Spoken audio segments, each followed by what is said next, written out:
The dropping into these highly concentrated states takes work. And it almost has a feeling of underlying agitation and frustration.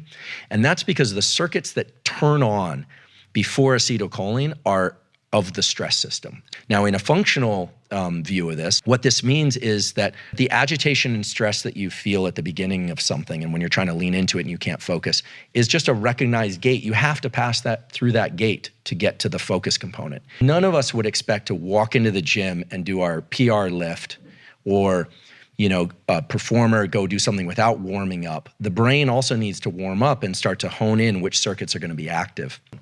There's a process called accommodation, and your ability to focus on one thing visually actually becomes better, and your ability to see everything else blurs away. And that's the ability to just see that screen of text, or that if you work on pad and paper, to just see that pad and paper. And then as you start writing, what people don't realize is that mental focus follows visual focus. Now, in blind people, it's slightly different. It follows auditory focus. But in most people, your visual focus, as you bring that into really sharp relief, that image of your book, and you stare at it, you're gonna feel some agitation and your mind's gonna be jumping all over the place. But if you wait just a couple minutes, the rest of the world will disappear. I think this is sort of like the flow state people are looking for.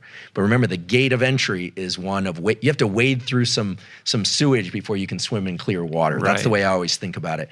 But I think we need to get comfortable as a culture in trying to understand our species and how we work, that the early stages of hard work and focus are gonna feel like agitation, stress, and confusion, because that's the norepinephrine and adrenaline system kicking in.